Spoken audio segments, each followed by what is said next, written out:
Et pendant ce temps, les rapports entre motards et policiers restent assez tendus sur le terrain. Dans les marchés, au niveau des carrefours de la capitale, les raquettes sont monnaie courante et n'ont de cesse de croître. Nous avons eu des images et des témoignages. Vous allez comprendre que pour 15 000 francs guinéens, certains policiers sont prêts à tout. Reportage, Mamadou Saliouba, Alseni Kamara. Une dizaine de policiers dans un carrefour et aux alentours, des motards qui passent une bonne partie de leur temps à se justifier. Ah, je suis taxi moto. Tu me connais? Je dis non. Tu as fait l'infraction. Tu as venu au sujet. Je dis non. Il m'a demandé le papier. J'ai montré tout. Il a bloqué ça. Je dis faut que je paye 60 000. Sinon tu ne me donnes pas le papier. Je dis c'est comme ça. Je dis oui. Il y a les autres, ils ne demandent même pas 10 000. C'est somme de 50 000. Parce qu'ils vont dire, si on n'a pas négocié ici, arrivé à la fourrière, tu vas payer 110 000.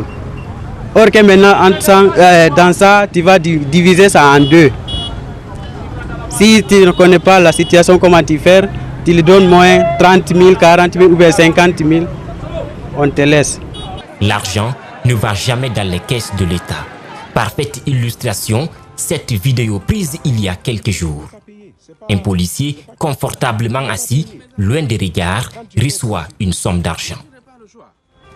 Si je dois mais tu encourages ça en fait. Au marché. Tu encourages ça. Vous voulez que je marche à pied et puis que mes affaires traînent là-bas, je vous que...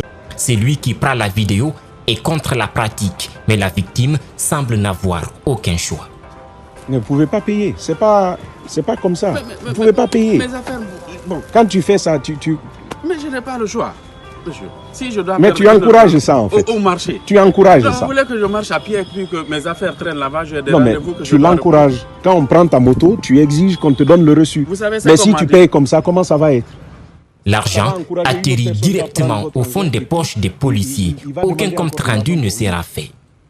Pour un billet de 20 000, de 10 000 et parfois même de 5 000 francs guinéens, les policiers sont prêts à vous arrêter même quand ce n'est pas nécessaire. Survivre par tous les moyens est le maître mot. Même si tu as tous tes dossiers au complet, tu as qu'à fermer tout. On t'arrête deux fois. Si on t'arrête, on demande tes papiers, tu les donnes les papiers. Maintenant on dit maintenant il faut voir pour qu'on puisse te laisser partir. C'est ça qu'on fait ça. Et vous souvent, comment vous faites pour vous débarrasser de ces policiers? Il faut qu'on les donne un peu. Et parfois, même quand tu as tous les dossiers, les policiers demandent ouvertement de leur donner de l'argent. À Conakry, la galère étant que la honte ne semble plus avoir de la place. Ils m'ont demandé 3 dossiers. L'assurance, les vignettes et la carte grise. Ils m'ont dit non, ce n'est pas leur besoin de papier. J'ai dit pourquoi j'ai pris le papier, c'est parce que c'est pour éviter le problème. Et j'ai le casque et des chaussures fermées aussi. Après ils m'ont dit, ce qu'il veut, lui c'est l'argent qu'il cherche. Il n'aime pas le papier, c'est pas le papier qu'il mange. Dans ces conditions, traquer une moto volée devient de plus en plus difficile car un billet de 20 000 francs guinéens est plus important qu'une carte grise. Le ministre des Travaux publics était lundi dernier devant la presse pour présenter le bilan de son département depuis l'avènement du président Alpha Condé au pouvoir. Si le travail effectué a été apprécié par nombre de citoyens, d'autres s'interrogent pourtant sur la qualité des ouvrages réalisés, notamment au rond-point du kilomètre 36. Mamadou Kalisso, Koroya Bokourma. Le rond-point du kilomètre 36 a été réhabilité il y a à peine 4 mois. Déjà, la chaussée présente des gondolements. Ces conducteurs parlent d'un travail de débarras. Ce que je constate ici, vraiment, c'est du travail qui est fait pour se débarrasser quand même. Pour un début, quand c'est fait, les gens sont contents. Et puis, après quelques mois ici, il y a les rides. Bon, franchement, on ne comprend pas. C'est de l'argent perdu quand même, il faut le dire. C'est de l'argent perdu. S'ils sont là-bas, ils doivent faire tout possible pour faire des contrôles réellement pour que les travaux là soient bien faits. Cet autre étudiant exprime son amertume.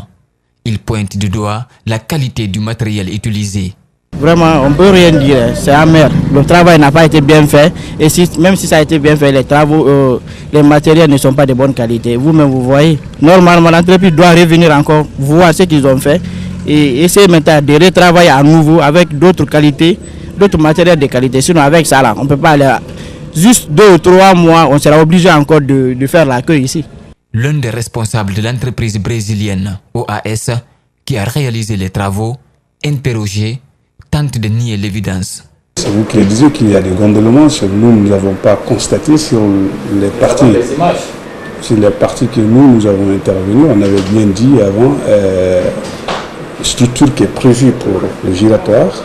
Comme vous l'avez vu, il y a une charge énorme au niveau du giratoire de kilomètre 36. Si vous avez constaté, vous avez vu aussi les charges qui passent là-bas. Si vous avez constaté les camions qui prennent cette contournante pour remonter vers Kabele ou pour partir sur le kilomètre 36, c'est des charges énormes. Mais ça ne justifie pas que le travail se dégrade à moins de 3 à 4 mois. Bon, nous n'avons pas constaté de dégradation au niveau de ce qui est fait déjà par les parties qui ont été exécutées par nous. De nombreux observateurs apprécient le boulot fait par le ministère des Travaux publics ces dernières années. Les plus sceptiques, eux, disent attendre la saison des pluies pour se prononcer.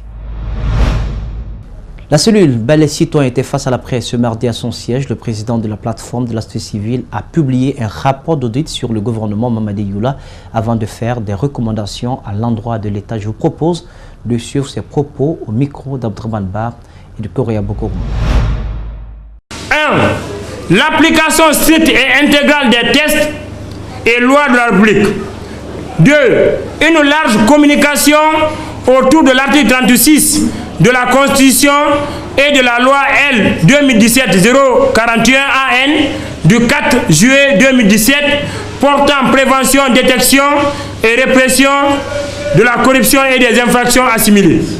L'application stricte de l'article 29 alinéa 5 de la loi organique L 2011-006 CNT du 10 mars 2011 portant organisation et fonctionnement de la Cour constitutionnelle.